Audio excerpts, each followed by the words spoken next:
வெற்றிலை வராகி தாயின் வெற்றி வாக்கு இது. என் தங்கமே, உன் வராகி அன்னையான நான் உன் மீது கடும் கோபத்தில் வந்திருக்கிறேன். ஏன் கடும் கோபம் என்றுதானே நீ யோசிக்கிறாய்? நான் என்ன செய்வது?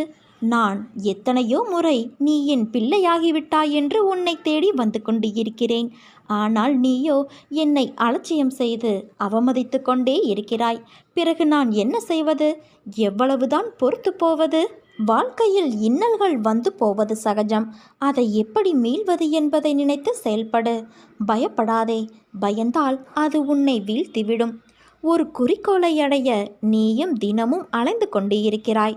நீ படும் வேதனையை நான் அறிவேன் என் குழந்தையே. கடினமான சூழ்நிலையிலும் உன்னிடம் யாரும் இறக்கப்படவில்லை. நீ ஓடினால்தான் தினமும் பொழுது போகும். போகும் இடமெல்லாம் உன்னை மதிப்பது இல்லை. அவர்களை நான் பார்த்து கொள்கிறேன். உன் நாவாகப்பட்டது என் நாமத்தை உச்சரித்து கொண்டு இருக்கிறது. அந்த நாவினால் அவர்களை நீ தூற்றாதே. உனக்காக நான் உன் பாரத்தை சுமந்து கொண்டு இருக்கிறேன். அதிலிருந்து உன்னை முழுவதுமாக விடுவித்து உன்னை உயர்த்தப் போகிறேன். பயப்படாதே குழந்தையே. நான் உன்னை அழைக்கிறேன். விரைவில் வந்து சேர்ந்துவிடு.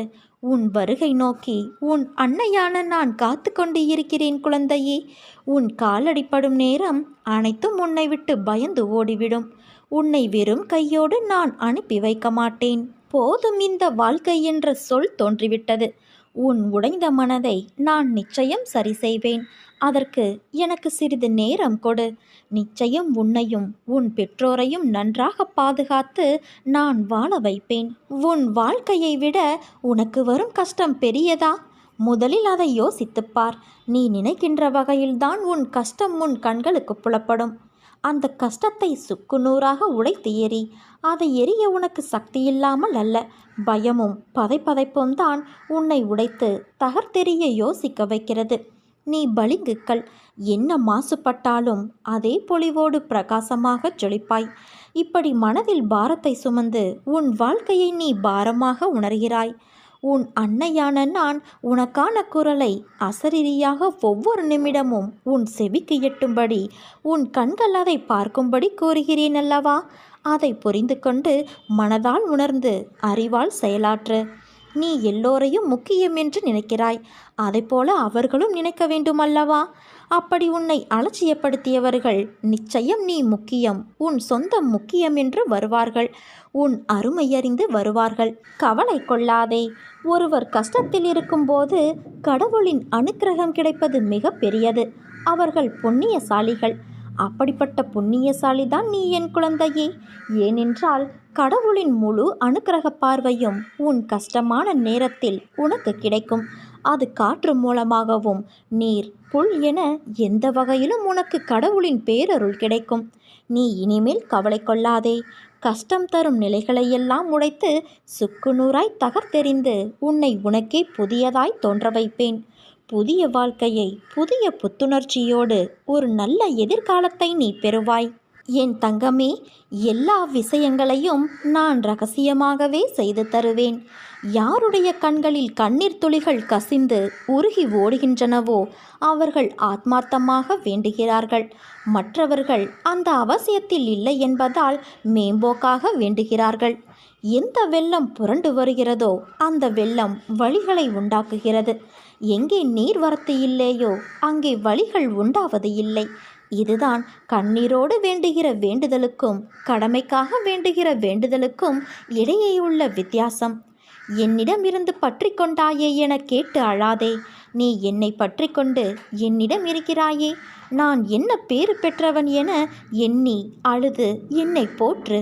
என்னை வணங்குவதற்காக பூஜை புனஸ்காரங்கள் செய்வதையும் பிறர் பாராட்ட நடந்து கொள்வதையும் தவிர்த்துவிடு. நான் இதை விரும்புவது இல்லை.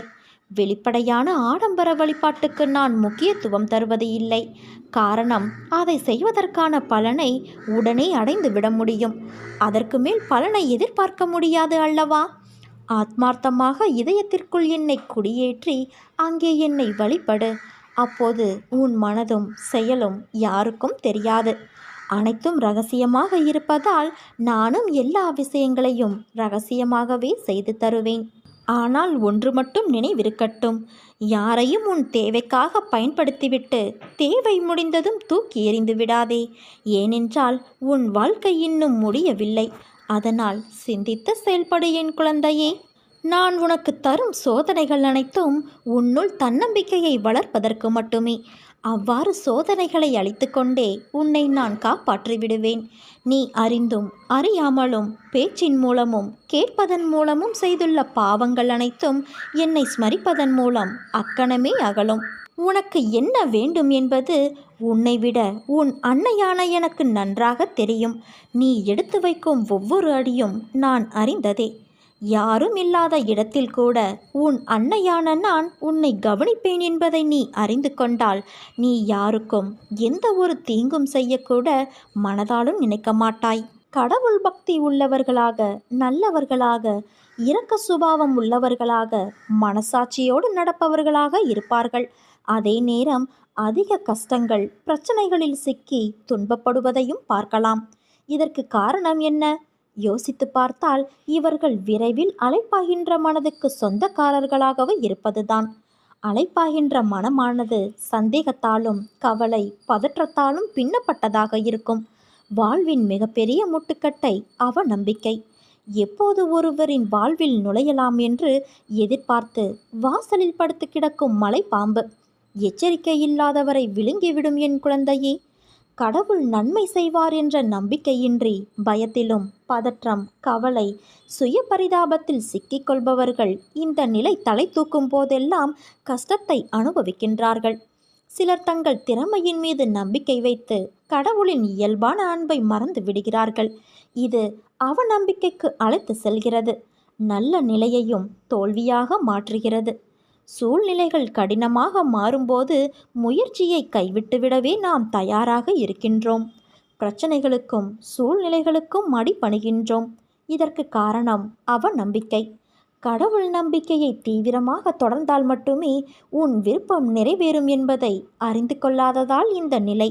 அவநம்பிக்கையை அப்புறப்படுத்திவிட்டால் பிறகு அனைத்துமே ஆனந்தம்தான். சூழ்நிலைகளை எதிர்த்து நில். நம்பிக்கை என்கிற ஆயுதத்தை உருவாக்கிக்கொள். பிரச்சனைகளை எதிர்த்து பிரார்த்தனை செய். நிச்சயம் வெற்றி கிட்டும். யாரையும் காயப்படுத்தவோ குறைத்து நடத்தவோ செய்யாதே. இன்று நீ பலமிக்கவராக இருக்கலாம், ஆனால் காலம் உன்னை விட பலம் வாய்ந்தது. பல பேர் வாழ்க்கையை வாழ்வதற்கு தைரியமில்லாமல் இன்றும் பல துயரங்களை அனுபவித்து வருகின்றனர். ஆனால் நீயோ அனைத்தையும் கடந்து நானே கதி என்று என்னை நம்பி என்னிடத்தில் பொறுப்புகளை ஒப்படைத்து சதா சர்வகாலம் என்னை விடாமல் பூஜித்து கொண்டு இருக்கிறாய். உன்னை வழிநடத்தும் ஆசான் நான். உன்னை வாழ்க்கையில் வியக்கும் வண்ணம் உயர்த்துவதே என் கடமை. உன்னோடு உன் அன்னையான நான் இருக்கிறேன் என் குழந்தையே. நம்பிக்கை இழந்து விடாதே. அனைத்தும் என்னையே சேரும். வாழ்க்கையை இன்றுதான் புதிதாக ஆரம்பித்ததாக எண்ணி உன் அன்னையின் துணையோடு தைரியமாக மீண்டும் களத்தில் இறங்கு. இப்போது வருகிற முன்னேற்றத்தை யாரும் தடுக்க முடியாது. உன்னிடம் இருந்து ஒன்று விலகினால் அது 10ஆக பெருகி உன்னிடமே திரும்ப வரும். நீ நம்பிக்கையோடு இரு, நல்லதே நடக்கும்.